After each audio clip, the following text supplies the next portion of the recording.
ಶೈಲು, ನೀ ಇಲ್ಲಿದೀಯಾ? ನಾವು ಎಲ್ಲೆಲ್ಲಿ ಹುಡುಕ್ತೀವಿ ಗೊತ್ತಾ? ಹುಡುಕಿ ಹುಡುಕಿ ಚಪ್ಪಲಿ ಸೌದೋಯ್ತು.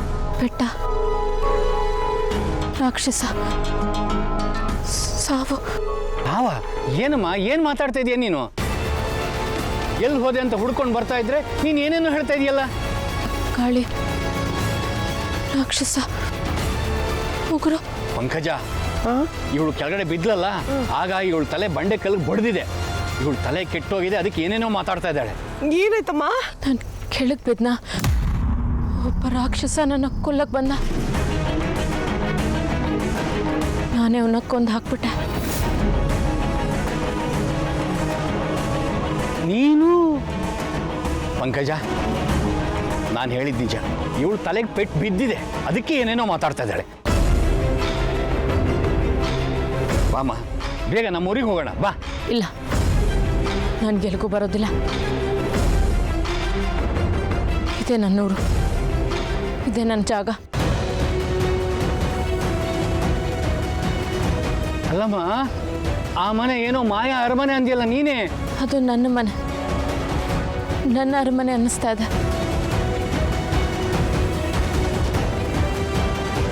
ಏನಮ್ಮ ಮಾತಾಡ್ತಾ ಇದೀಯಾ? ಅಯ್ಯೋ, ನೀ ಇಲ್ಲೇ ಇದ್ರೆ ಏನೇನು ಮಾತಾಡ್ತೀಯೋ ಗೊತ್ತಿಲ್ಲ. ನಡಿಯಮ್ಮ ಹೋಗೋಣ. ನೀವು ಬೇಕಾದ್ರೆ ಹೋಗಿ. ನನ್ನ ಜೀವ, ನನ್ನ ಜೀವನ ಎರಡೂ ಇಲ್ಲೇ. ನಾನು ಇಲ್ಲೇ ಇರ್ತೀನಿ. ನಿಮ್ಮ ಜೀವಕ್ಕೆ ತೊಂದರೆ ಆಗುತ್ತೆ ಅಂತ ಅನ್ಸಿದ್ರೆ ನೀವು ಹೋಗ್ಬೋದು, ಆದರೆ ನಾನು ಇಲ್ಲೇ ಇರ್ತೀನಿ ಅಂತ ನಿರ್ಧಾರ ಮಾಡಾಗಿದೆ. ಏನಮ್ಮ ಏನೇನೋ ಮಾತಾಡ್ತಾ ಇದೀಯಾ? ಬೇಡಮ್ಮ, ನನ್ನ ಮಾತು ಕೇಳು, ಬಾ ಹೊರಟೋಗೋಣ. ನಾನು ಎಲ್ಗೂ ಬರೋದಿಲ್ಲ. ಶೈಲು, ಯಾವುದೋ ಶಕ್ತಿ ನನಗೆ ಈ ಜಾಗ ಬಿಟ್ಟು ಹೋಗ್ಬೇಡ ಅಂತ ಹೇಳ್ತಾ ಇದೆ. ಏನು ಹೇಳ್ತಿದ್ದೆ ಶೈಲು? ಯಾವ ಶಕ್ತಿ ತಡೀತಿದೆ ನಿನಗೆ? ಹೇಳಮ್ಮ. ಶೈಲು,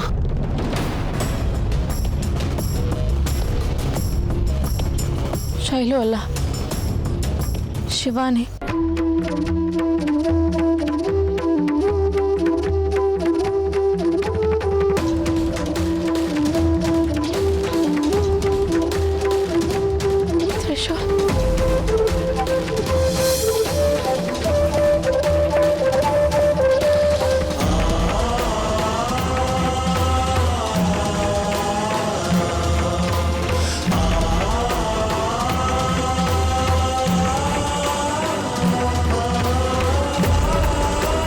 ಕ್ಷಮಿಸ್ಬಿಡು ತ್ರಿಶೂಲ್. ಎಷ್ಟು ಜನ್ಮ ಎತ್ತು ಬಂದ್ರು ಮುಗಿಯದ ಸಂಬಂಧನ ಕೆಲವೇ ದಿನಗಳಲ್ಲಿ ಮುರಿದು ಬಂದ್ಬಿಟ್ಟೆ ನಾನು.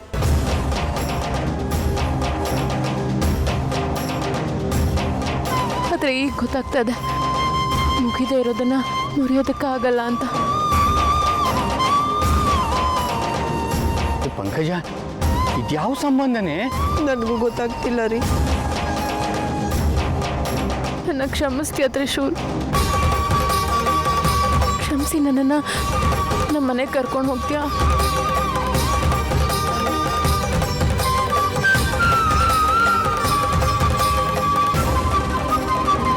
ಕ್ಷಮಿಸೋ ತಪ್ಪು ಏನೂ ಮಾಡಿಲ್ಲ. ಬಾ ಮನೆಗೆ ಹೋಗೋಣ.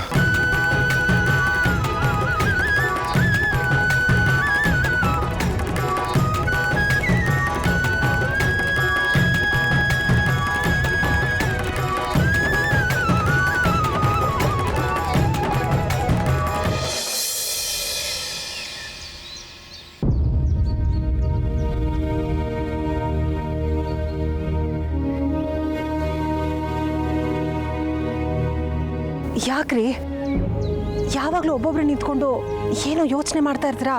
ನಾನು ಗಮನಿಸಿದ್ದೀನಿ. ಮಾತಿಲ್ಲ, ಕತೆ ಇಲ್ಲ. ಯಾಕೆ ಒಂಥರ ಇದ್ದೀರಾ? ಯಜಮಾನರು ಮನೆ ವಿಷಯ ಮಧು. ಯಜಮಾನರು ಮನೇಲಿದ್ದಾಗ ಮನೆ ಹೇಗಿತ್ತು, ಈಗ ಹೇಗಾಗಿದೆ? ಯಜಮಾನರು ಬೇರೆ ಪತ್ತೆ ಇಲ್ಲ, ರೀನಾ ಬೇರೆ ಮನೆ ಬಿಟ್ಟು ಹೋಗಿದ್ದಾಳೆ. ಅವ್ರನ್ನ ಹುಡುಕ್ಬೇಕು ಅಂತ ಮನೆಯವ್ರು ಯಾರು ಯೋಚನೆ ಮಾಡ್ತಾ ಇಲ್ಲ. ಏನಾಗಿದೆ ಇವ್ರಿಗೆಲ್ಲ? ನಾನು ಅದ್ರ ಬಗ್ಗೆ ಮಾತಾಡೋಣ ಅಂತ ಇದ್ದೆ ರೀ. ರೀನಾ ಮನೆ ಬಿಟ್ಟು ಹೋದ್ಮೇಲೆ ಹೋದೋಳು ಹೋಗ್ಲಿ ಅಂತ ಎಲ್ಲರೂ ಸುಮ್ಮನೆ ಇದ್ದಾರೆ. ಮುಂಚೆ ಈ ಮನೆ ಈ ಥರ ಇರಲಿಲ್ಲ. ಗೆದ್ರುಳ ಕಷ್ಟಪಟ್ಟು ಹುತ್ತ ಕಟ್ಟುತ್ತೆ, ಆ ಹುತ್ತದೊಳಗೆ ಹಾವು ಬಂದು ರಾಜ್ಯಭಾರ ಮಾಡುತ್ತಲ್ಲ, ಹಾಗಾಗಿದೆ ಈ ಮನೆ ಪರಿಸ್ಥಿತಿ. ಏನ್ರಿ ಹೇಳ್ತಾ ಇದ್ದೀರಾ ನೀವು? ಯಜಮಾನರು ತಮ್ಮ ಮನೆಗೆ ಬಂದಮೇಲೆ ಮನೆಗೆ ಏನಾದರೂ ಒಳ್ಳೇದಾಗಿದೆಯಾ? ಯಜಮಾನರು ಒಂದು ದಿನನೂ ಈ ರೀತಿ ನಡ್ಕೊಂಡಿಲ್ಲ. ಈ ಅಪ್ಪನ ದಬ್ಬಾಳಿಕೆ ಎಲ್ಲರ ಮೇಲೂ ರೇಗ್ತಾನೆ. ಎಷ್ಟೋ ವರ್ಷ ಆದಮೇಲೆ ಮನೆ ಮಗ ಮನೆಗೆ ಬಂದಿದ್ದಾನೆ ಅಂತ ಅಮ್ಮವ್ರು ಮಾತಾಡ್ತಾ ಇಲ್ಲ. ಅಮ್ಮವ್ರು ಮಾತಾಡ್ತಾ ಇಲ್ಲ ಅಂತ ಮನೇಲಿರೋರು ಯಾರೂ ಮಾತಾಡ್ತಾ ಇಲ್ಲ. ರೀನಾ ಅವಾಗ ತಿರುಗಿ ಮಾತಾಡ್ತಾ ಇದ್ಲು. ಅವಳು ಮನೇಲಿಲ್ಲ. ಇದನ್ನೆಲ್ಲ ನೋಡ್ತಾ ಇದ್ರೆ ಮನೆಗೇನೋ ಕೆಟ್ಟದ್ದು ಕಾದಿದೆ ಅನ್ನಿಸ್ತಾ ಇದೆ. ನಾವೇ ಯಜಮಾನರು ಕಾಣಿಸ್ತಾ ಇಲ್ಲ, ರೀನಾ ಕಾಣಿಸ್ತಾ ಇಲ್ಲ ಅಂತ ಪೊಲೀಸ್ನವ್ರಿಗೆ ಕಂಪ್ಲೇಂಟ್ ಕೊಡೋಣ. ಅವ್ರು ಎಲ್ಲಿದ್ದಾರೆ ಅಂತ ನಾವು ಹುಡ್ಕೋದು ಸರಿ, ಕಾಣಿಸ್ತಿಲ್ಲ ಅಂತ ಪೊಲೀಸ್ ಕಂಪ್ಲೇಂಟ್ ಕೊಡೋದು ತಪ್ಪು ರೀ. ಯಾಕಂದರೆ ಎಷ್ಟೇ ಆದರೂ ಅದು ಅವ್ರ ಮನೆ ವಿಚಾರ, ಅದು ನಮ್ಮ ತಲೆಯಲ್ಲಿರ್ರಿ. ನೀನು ಹೇಳ್ತಾ ಇರೋದು ಸರಿನೇ. ನಾವು ಕಂಪ್ಲೇಂಟ್ ಕೊಡ್ತಾ ಇದ್ರು ತ್ರಿಶೂಲ್ ಆದರೂ ಕಂಪ್ಲೇಂಟ್ ಕೊಡ್ಬೋದಾಗಿತ್ತಲ್ಲ. ಅಪ್ಪ ಅನ್ನೋ ಪ್ರೀತಿ ಇಲ್ಲ, ತಂಗಿ ಅನ್ನೋ ಅಕ್ರೆ ಇಲ್ಲ. ಏನಾಗಿದೆ ಇವನಿಗೆ? ಇದೆಲ್ಲ ನೆನೆಸ್ಕೊಂಡ್ರೆ ಮನಸ್ಸಿಗೆ ತುಂಬ ಬೇಜಾರಾಗುತ್ತೆ.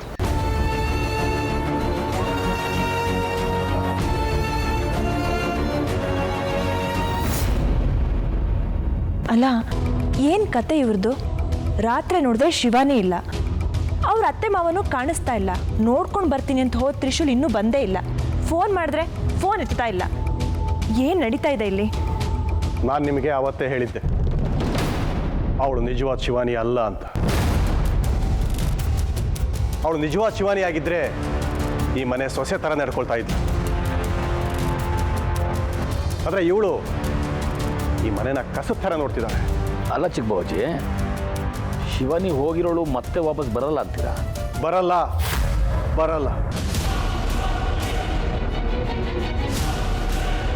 ಯಾಕೆಂದ್ರೆ ಅವಳು ನಿಜವಾದ ಶಿವಾನಿನೇ ಅಲ್ಲ. ಅವಳು ನಿಜವಾದ ಶಿವಾನಿನೇ ಆಗಿದ್ದಿದ್ರೆ ಎಲ್ಲೂ ಹೋಗ್ತಿರ್ಲಿಲ್ಲ, ಮನೆಯಲ್ಲೇ ಇರ್ತಿದ್ಲು. ಚಿಕ್ಕಬಾಬಾಜಿ, ಅವಳೇ ನಿಜವಾದ ಶಿವಾನಿ. ನೀವು ಬರಲ್ಲ ಅಂತಿದ್ದೀರಾ? ಅಲ್ಲಿ ನೋಡಿ ಬಂದ್ಲು.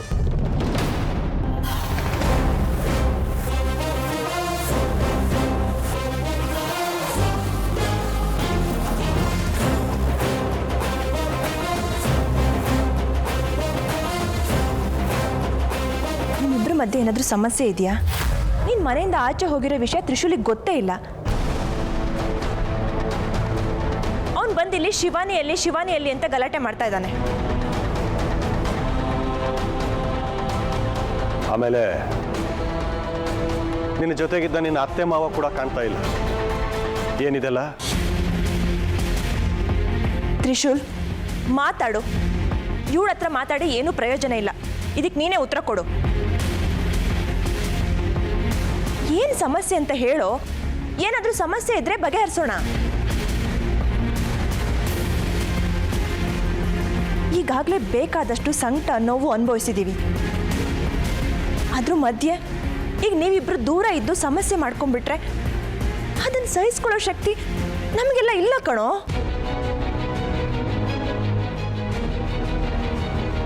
ತ್ರಿಶೂಲ್, ನಿನ್ನನ್ನೇ ಕೇಳ್ತಾ ಇರೋದು. ಯಾಕೆ ಸುಮ್ಮನೆ ಇದೆಯಾ? ಉತ್ತರ ಕೊಡು.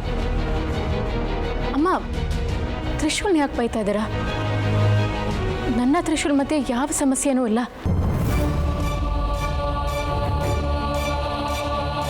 ಹಾಗೆ ನೋಡಿದ್ರೆ ನೀವು ಬೈಬೇಕಾಗಿರೋದು ನನಗೆ. ಯಾಕಂದರೆ ತಪ್ಪು ಮಾಡಿರೋದು ನಾನು.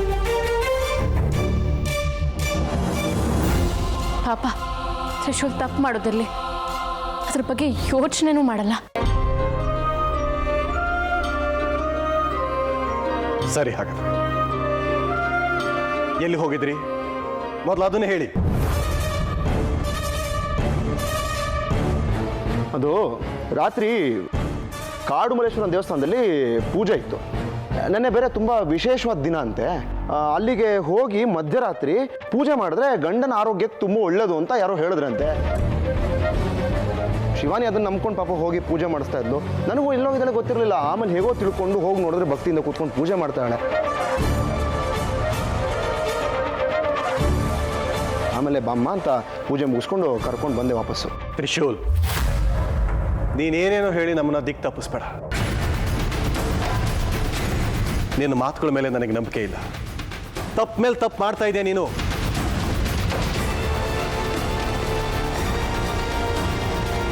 ನೀನು ಆಡ್ತಾ ಇರೋ ಮಾತಿನಲ್ಲಿ ತುಂಬ ಗೊಂದಲ ಇದೆ. ಅದೇ ಯಾವ ಗೊಂದಲಕ್ಕೂ ಉತ್ತರ ಇಲ್ಲ ಇಲ್ಲಿ. ಅಲ್ಲ, ನಿನಗೆ ಬುದ್ಧಿ ಇಲ್ಲ, ಜವಾಬ್ದಾರಿ ಇಲ್ವಾ? ಪದೇ ಪದೇ ಯಾಕೆ ಹೀಗಾಗ್ತಾ ಇದೆ? ಅಯ್ಯೋ, ಮತ್ತೆ ಮತ್ತೆ ಹೇಳ್ತಾ ಇದ್ದೀನಿ, ಪಾಪ ತ್ರಿಶೂಲ್ನ ಬೈಬೇಡಿ. ಇದ್ರಲ್ಲಿ ಒಂದು ತಪ್ಪು ಏನೂ ಇಲ್ಲ. ನಾನೇ ಹಠ ಮಾಡಿ ಹೋಗಿದ್ದು. ನನ್ನ ಹಠಕ್ಕೆ ಇವ್ರಿಗೆ ಒಳ್ಳೆತನ ಗೊತ್ತಾಗ್ಲಿಲ್ಲ. ಅದು ಗೊತ್ತಾಗದೆ ಇರೋದಕ್ಕೆ ನಮ್ಮ ಮಧ್ಯೆ ಸ್ವಲ್ಪ ಗೊಂದಲ ಇದೆಯಾ ಹೊತ್ತು ಪ್ರೀತಿ ಇಲ್ಲದೆ ಅಂತೂ ಇಲ್ಲ.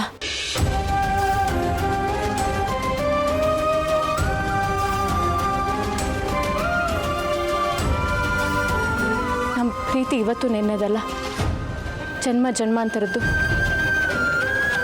ನಮ್ಮ ಪ್ರೀತಿ ನಮ್ಮ ಮಧ್ಯೆ ಜಗಳ ಹುಟ್ಟಿಸ್ಬೋದೇ ಹೊರತು ಆ ಪ್ರೀತಿನ ಸಾಯಿಸಲ್ಲ.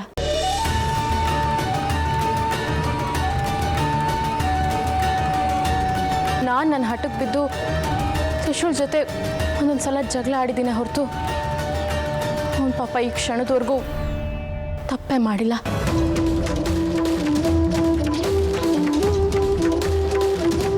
ನೀವು ಎಲ್ಲರೂ ಸೇರಿ ತ್ರಿಶೂಲ್ನ ತಪ್ಪು ತಪ್ಪು ಅಂತ ಹೇಳ್ತಾ ಇದ್ರೆ ನನಗದನ್ನು ಸಹಿಸೋಕ್ಕಾಗಲ್ಲ.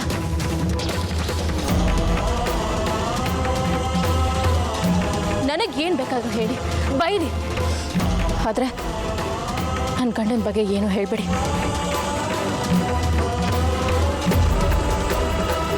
ಯಾಕಂದರೆ ಅವನು ನನ್ನ ಪಾಲಿನ ಪುಣ್ಯ.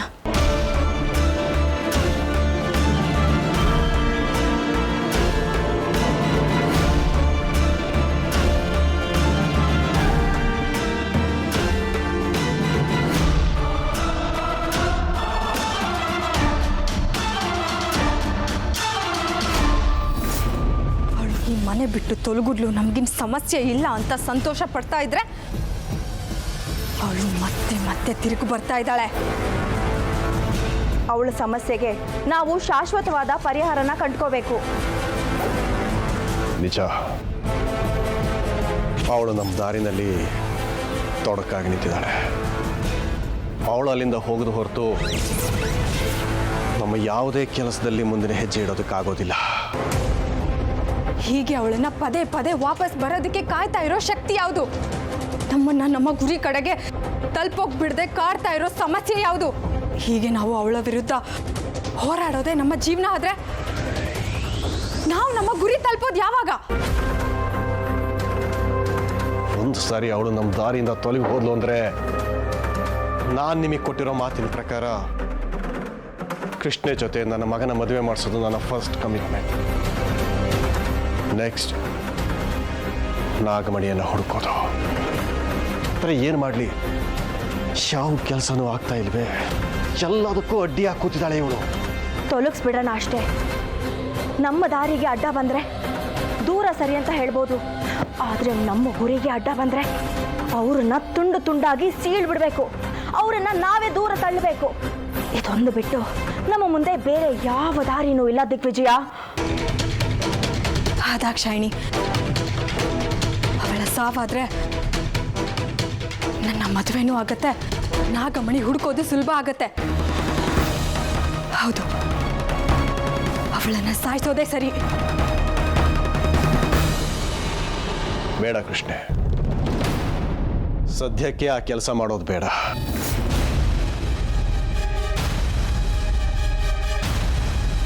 ಏನ್ ದಿಗ್ವಿಜಯ, ಮಗಳ ಮೇಲಿಲ್ಲದ ಕರುಣೆ ಸೊಸೆನೆ ಅಲ್ದಿರೋಳ ಮೇಲೆ ಯಾಕೆ? ಇಷ್ಟೊತ್ತು ಅವಳನ್ನ ಸಾಯಿಸ್ಬಿಡೋಣ ಅಂತ ಹೇಳಿ ಕೊನೆ ಕ್ಷಣದಲ್ಲಿ ಯಾಕೆ ಹೀಗೆ ಬದಲಾಗ್ತಾ ಇದೆಯಾ? ಅವಳನ್ನ ಸಾಯಿಸೋದ್ರಿಂದ ಉಳಿಸಿದ್ರೆ ನಿನಗೆ ಸಿಗೋ ಲಾಭ ಆದ್ರೂ ಏನು ದಿಗ್ವಿಜಯ? ನಾನು ಅವಳನ್ನ ಕೊಲ್ಲೋದು ಬೇಡ ಅಂತ ಹೇಳ್ತಿಲ್ಲ, ಆದರೆ ಸದ್ಯಕ್ಕೆ ಬೇಡ ಅಂತ ಹೇಳ್ತಾ ಇದ್ದೀನಿ ಅಷ್ಟೇ. ನನ್ನ ಮಗಳು ಸತ್ತೋಗಿದ್ದಾಳೆ ನಿಜ, ಆದರೆ ಅವಳು ಕಾಣೆಯಾಗಿದ್ದಾಳೆ ಅಂತೇಳಿ ಮನೆಯಲ್ಲರೂ ನಂಬಿಕೊಂಡು ಆ ನೋವಿನಲ್ಲಿದ್ದಾರೆ. ಇಂಥ ಪರಿಸ್ಥಿತಿನಲ್ಲಿ ಮನೆಯಲ್ಲಿ ಇನ್ನೊಂದು ಅವಘಡ ಆಯಿತು ಅಂದರೆ ಅವ್ರ ಮುಂದೆ ನಾನು ಮದುವೆ ವಿಚಾರನ ಪ್ರಸ್ತಾಪ ಮಾಡೋದಕ್ಕಾಗೋದಿಲ್ಲ. ಯಾಕೆ ಅಂದರೆ ಮನೆಯಲ್ಲೆಲ್ಲರೂ ಬೇರೆ ವಿಷಯ ಮಾತಾಡುವಾಗ ನಡುವೆ ನಾನು ಹೋಗಿ ಮದುವೆ ವಿಷಯ ಪ್ರಸ್ತಾಪ ಮಾಡಿದಾಗ ಅವರೆಲ್ರಿಗೂ ನನ್ನ ಮೇಲೆ ಅನುಮಾನ ಬರ್ಬೋದು, ಜೊತೆಗೆ ಕಿರಿಕಿರಿನೂ ಅನ್ನಿಸ್ಬಹುದು. ಸರಿ, ನೀನೇನು ಮಾಡೋದು ಬೇಡ, ಹಾಗೆ ನಮ್ಮನ್ನು ತಡೆಯೋ ಕೆಲಸನೂ ಮಾಡೋದು ಬೇಡ. ಹಾಗಲ್ಲ ನಾನು ಹೇಳಿದ್ದು. ಅವಳನ್ನು ಸಾಯಿಸದೆ ನನ್ನ ಮದುವೆ ಪ್ರಸ್ತಾಪ ಆಗಲ್ಲ. ನಾವಂತೂ ರೋಸಿ ಹೋಗಿದ್ದೀವಿ. ನಾವಂತೂ ಅವಳನ್ನು ಮುಗಿಸ್ಬೇಕು ಅಂತ ನಿರ್ಧಾರ ಮಾಡಿದ್ದೀವಿ. ನಾನು ಹೇಳ್ತಾ ಇರೋದು ಅದಲ್ಲ.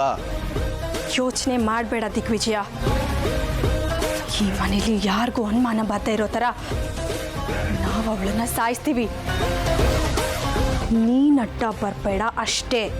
ನೋಡು ಕೃಷ್ಣೆ, ಮನೇಲಿ ಎಲ್ರಿಗೂ ಅನುಮಾನ ಬರುತ್ತೆ ಅನ್ನೋ ನಿನ್ನ ಯೋಚನೆ ಆದರೆ ಇನ್ನು ಎಷ್ಟು ದಿನ ಕಾಯ್ಕೊಂಡು ಕೂತ್ಕೊಳ್ಳೋದು ದಿಗ್ವಿಜಯ? ಸದ್ಯಕ್ಕೆ ಅವಳಿಗೇನು ಮಾಡೋದು ಬೇಡ. ಯಾಕೆ ಅಂದರೆ ಮನೆಯಲ್ಲಿ ಇನ್ನೊಂದು ದುರಂತ ನಡೆದ್ರೆ ಮನೆಯವರ ಯೋಚನೆಗಳು ಮನಸ್ಸು ಬದಲಾಗುತ್ತವೆ.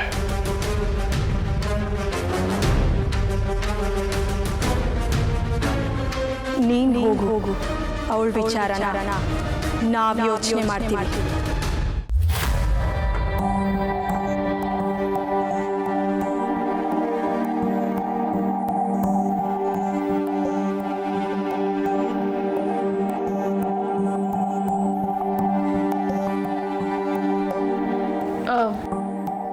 ಯಾಕೆ ಹಾಗೆ ನೋಡ್ತಿದ್ಯಾ? ಅಲ್ಲ, ಇವತ್ತು ಎಲ್ಲರ ಮುಂದೆ ನಂದೇನು ತಪ್ಪಿಲ್ಲ, ನಾನು ಸರಿಯಾಗೇ ಇದ್ದೀನಿ, ಎಲ್ಲ ನಿಂದೇ ತಪ್ಪು ಅಂತ ಹೇಳ್ಬಿಟ್ಟಿಲ್ಲ. ಯಾಕೆ ಹಂಗೆ ಹೇಳಿದೆ? ಗಂಡನ ಕ್ಯಾರೆಕ್ಟರ್ ಡ್ಯಾಮೇಜ್ ಆಗದಿರಂಗೆ ನೋಡ್ಕೊಳ್ಳೋದು ಹೆಂಡತಿ ಕರ್ತವ್ಯ. ನಾವಿಬ್ಬರು ಗಂಡ ಹೆಂಡತಿ ಅಲ್ವಲ್ಲ. ಆದರೆ ನಾವಿಬ್ಬರು ಗಂಡ ಹೆಂಡತಿ ಅನ್ನೋದೇ ನಿಜ ಅಲ್ವಾ?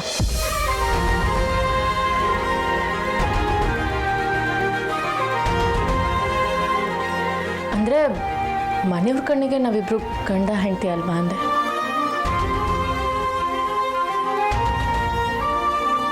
ಏನೋ ನಾನು ಕೇಳ್ತಾ ಇರೋದು ಅದಲ್ಲ.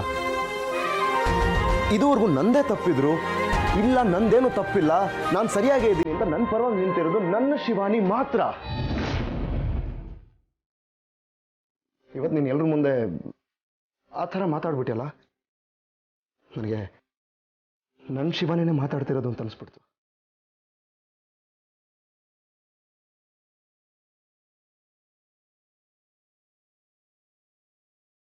ಹೇಳು, ಯಾಕೆ ಆ ಥರ ಮಾತಾಡಿದೆ? ಯಾಕೋ ಗೊತ್ತಿಲ್ಲ, ಇತ್ತೀಚೆಗೆ ನಾನು ಆಡೋ ಮಾತು ಯಾವುದು ನಂದಲ್ಲ ಅಂತ ಅನ್ನಿಸ್ತಾ ಇದೆ.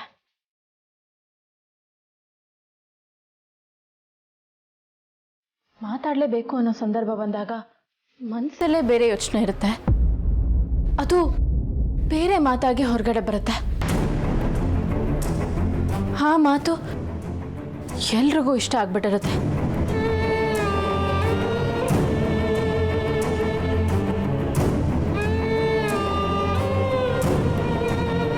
ಯಾಕೆ ಹೀಗೆಲ್ಲ ಆಗ್ತಿದೆ ಅಂತ ನನಗೆ ಗೊತ್ತಾಗ್ತಿಲ್ಲ. ನಿನ್ನ ಬಗ್ಗೆ ನನಗೆ ಒಂದು ಒಳ್ಳೆ ಅಭಿಪ್ರಾಯನೂ ಇಲ್ಲ.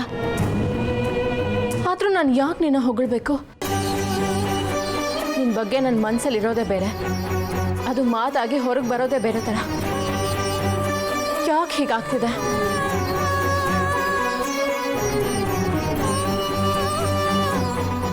ನಿನ್ನ ಜೊತೆ ಇದ್ರೆ ಪ್ರತಿ ಕ್ಷಣ ನಿನ್ನ ಜೊತೆನೇ ಇರಬೇಕು ಅನ್ಸುತ್ತೆ. ಯಾಕೆ ಹೀಗಾಗ್ತಿದೆ ನನಗೆ?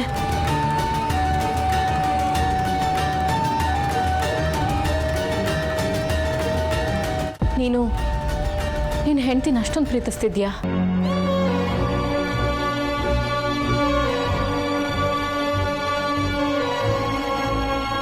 ಅದು ಬರೀ ಪ್ರೀತಿ ಅಲ್ಲ, ನಮ್ಮ ಸಂಬಂಧ ಪ್ರೀತಿನೂ ಮೀರಿದ್ದು. ನೀನು ಎಲ್ರ ಮುಂದೆ ಇದೇ ಥರ ಮಾತಾಡ್ತಾ ಇದ್ದೆ. ನನಗೂ ನನ್ನ ಶಿವಾನಿಗೂ ಗೊತ್ತಿರೋ ಕೆಲವು ವಿಚಾರಗಳೆಲ್ಲ ನಿನಗೆ ಗೊತ್ತು. ಅದು ಹೇಗೆ ಸಾಧ್ಯ?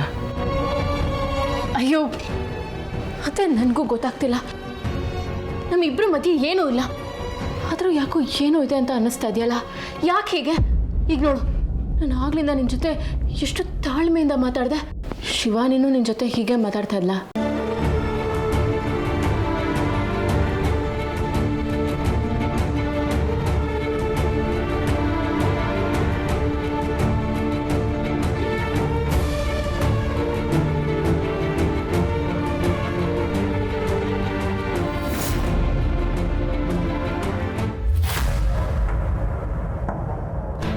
ಏನಾಯ್ತಮ್ಮ? ಏನಾಯ್ತು ನಿನಗೆ? ಯಾಕೆ ವಿಚಿತ್ರವಾಗಿ ಆಡ್ತಾ ಇದೀಯಾ? ನಾನೇನು ಮಾಡಿದೆ? ಆರಾಮಾಗೇ ಇದ್ದೀನಲ್ಲ. ನಿನಗೆ ಹಾಗೆ ಅನಿಸ್ತಾ ಇದೆ, ಆದರೆ ನಮಗಾಗ ಅನಿಸ್ತಿಲ್ವಲ್ಲ. ನಾವು ಯಾಕೆ ಬಂದಿದ್ದೀವಿ ಇಲ್ಲಿಗೆ? ನಾಟಕ ಮಾಡೋದಕ್ಕೆ. ಆದ್ರೆ ನೀನೇನು ಮಾಡ್ತಾ ಇದೀಯಾ? ಬಂದ್ ಕೆಲಸನ ಬಂದ್ ಮಾಡಿ ವೇಷನ ಕಳಿಸಿ ಈ ಫ್ಯಾಮಿಲಿಗೆ ಸೇರಿದೋಳ್ ಥರ ಪರ್ಮನೆಂಟಾಗಿ ವೇಷ ಹಾಕೊಂಡು ಇಲ್ಲೇ ಸೆಟ್ಲ್ ಆಗೋ ಥರ ಕಾಣ್ತಾ ಇದೆಯಾ? ಏನು ಮುಖ ನೋಡ್ತಾ ಇದೆಯಾ? ಆದಷ್ಟು ಬೇಗ ಇಲ್ಲಿಂದ ಜಾಗ ಖಾಲಿ ಮಾಡಬೇಕು. ಅಲ್ಲಮ್ಮ, ನೀನೇ ನಮ್ಮನ್ನು ಹೊರಡಿಸ್ಕೊಂಡು ಕರ್ಕೊಂಡು ಹೋಗಿ ಅಲ್ಲಿ ಪ್ಲೇಟ್ ಚೇಂಜ್ ಮಾಡಿ ಅವನ್ನ ತಪ್ಕೊಂಡು ವಾಪಸ್ ಕರ್ಕೊಂಡು ಬಂದಿದೆಯಲ್ಲ, ಇದು ನಿನಗೆ ಸರಿ ಅನ್ನಿಸ್ತಾ ಇದೆಯಾ? ಅದರಲ್ಲಿ ತಪ್ಪೇನಿದೆ? ಕಷ್ಟಕ್ಕೆ ಆ ದೇವ್ರ ಹೃದಯ ಮಿಡಿದೇ ಇರ್ಬೋದು, ಯಾಕಂದರೆ ಒಂದು ಕಲ್ಲು ಹೃದಯ. ಆದರೆ ಮನುಷ್ಯರಾಗಿ ನಾವು ಕರಗಲೇಬೇಕಲ್ವಾ? ಕಷ್ಟಕ್ಕೆ ಕರಗೋ ಮನಸ್ಸು ನಮಗಿದೆ ಅಂದರೆ ಇಡೀ ಜೀವನ ಕೊರಗೋದಕ್ಕೆ ನಾವು ರೆಡಿ ಆಗಿರಬೇಕು ಅಂತ ಅರ್ಥ.